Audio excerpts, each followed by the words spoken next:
So whenever we are checking pelvic floor muscle strength, we need to check for some symptoms or some signs or muscle power. But before that, we need to know what common errors females can have. Females can go through some common errors. So what these common errors are? So firstly, we'll go one by one. Contraction of outer abdominal muscles instead of the pelvic floor muscles. So if you ask her to contract the pelvic floor muscle, what she can do, person is curving the back or starts attempt to contract by hollowing or tucking the stomach inward. Note that small hollowing can be seen in correct contraction with the transverse abdominal muscle co-contracting. Okay, so there can be a little contraction, co-contraction of the abdominal muscle because it is all connected. It is abdominal capsule.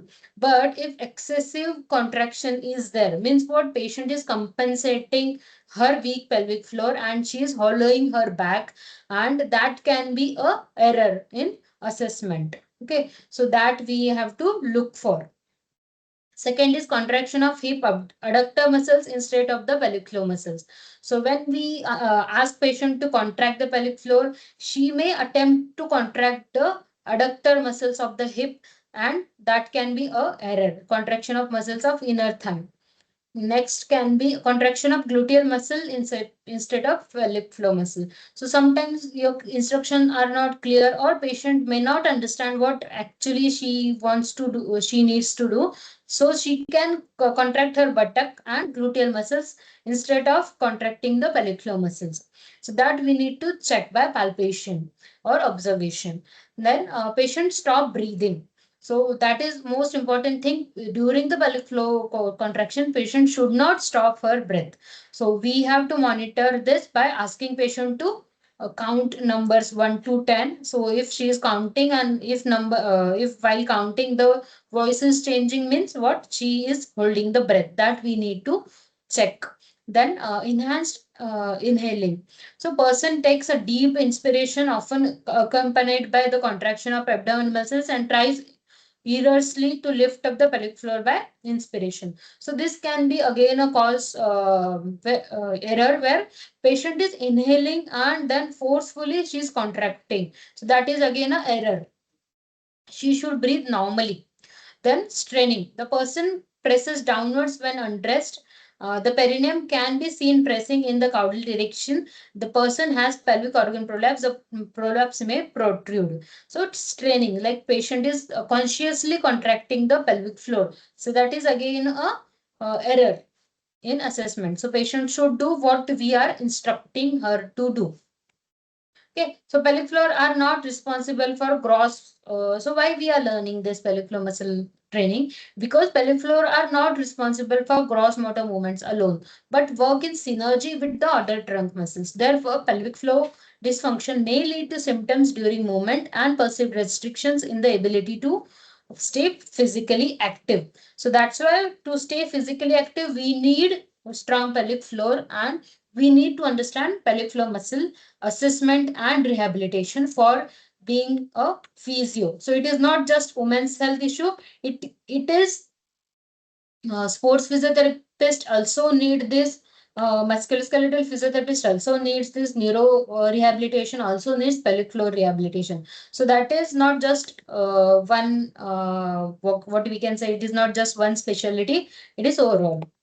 Next is the how we can assess the patient. Firstly, pelvic floor assessment. What we can do, review the medical history. Complete medical history should be taken from the patient. Then we can go the assessment. Then we can discuss the symptoms and develop a treatment plan. Okay. So what common questions patient can ask her? What is pelvic floor physiotherapy? Okay, who can benefit from pelvic floor physiotherapy? Just now I said that everybody can benefit from pelvic floor physiotherapy. It is not just about the incontinence patient. It is not just about the pelvic floor dysfunction. So it can be a preventive measure also.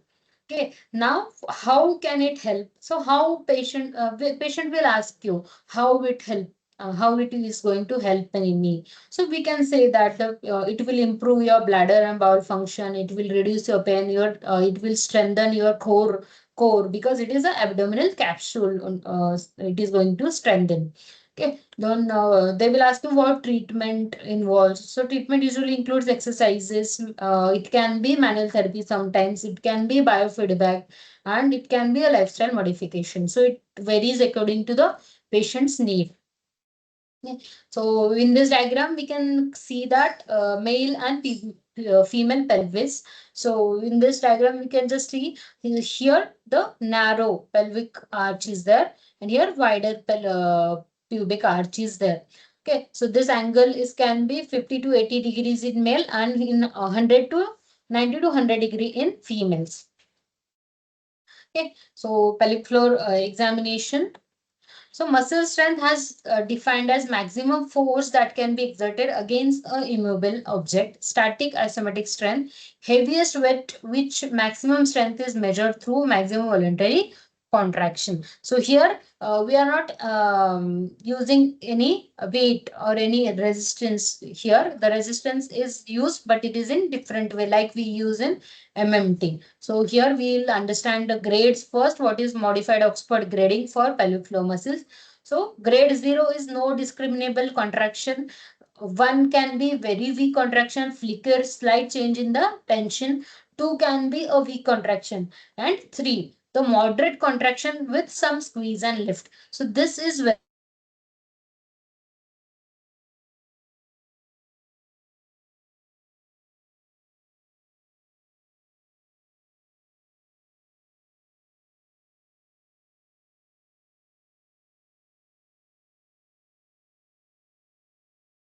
therapist can apply resistance using the two-finger method. Next can be strong contraction where squeeze and lift against the strong resistance can be there. So this is about the pelvic floor assessment and the modified Oxford grading for pelvic floor. So lastly, we'll just understand about the perfecter grades, perfecter scale. So method of pelvic floor assessment. P is power, grade of muscle strength according to the modified Oxford grading. E is the endurance, time in seconds during which patient can tighten pelvic floor muscle without reduced to 50%. Okay.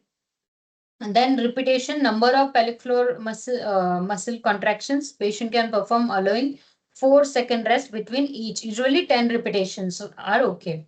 Next is fast, number of fast pelvic floor contractions patient can perform contracting muscle as strongly as possible and relaxing them as quickly as possible.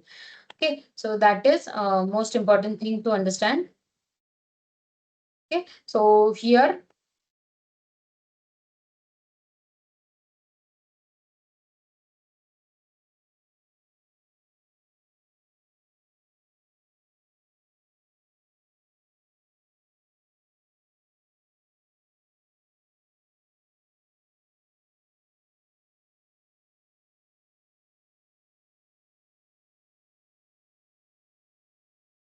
lift during the pelvic floor muscle contraction, that is also important. Then co-contraction, do the lower abdominal muscles, ancillary muscles contract during the pelvic floor muscles. Then the timing, synchronous involuntary contraction of pelvic floor muscles on cuffing. Then relax. So ability to relax between pelvic floor muscle contraction, pelvic floor muscle contractions. Okay, so that is again important. So we should able to see the patient is able to contract and relax also. So both things are very important. Remaining things we can see in the next class. So before that, just perfecter grading we are giving. So recording the findings before discussing an exercise program with the patient, it is important using the perfecter method. So P is muscle strength was 3 on the modified Oxford grade. E, the patient was able to tighten muscles for 5 seconds. Okay, so this is a hypothetical example. Then repetitions, patient was able to perform 4 pelvic floor muscle contractions. Then the fast contractions, patient was able to perform 7 fast contractions. E, there was elevation of the posterior vaginal wall. And C, there was some use of abdominal muscles. And T, there was no muscle contraction on cuffing. And R, the patient was able to relax their muscles between each contraction. So on perfecter scale, we can just note that P was 3, E was 5, R was 4, F was 7, E elevation was there, contraction was there. Okay, some use of abdominal muscle co-contraction was there, and T, there was no muscle contraction on coughing. So timing of coughing and the contraction should match synchronized. So that synchronization was not there in our patient.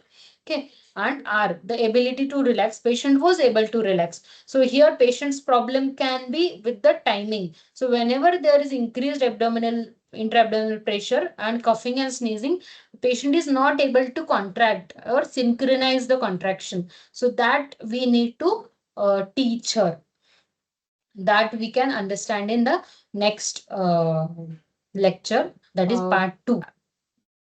Thank you very much.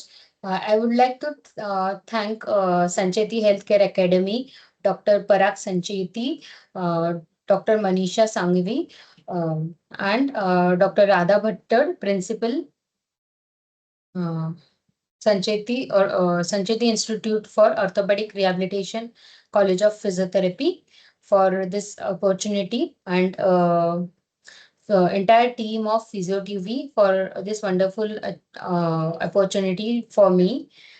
Thank you.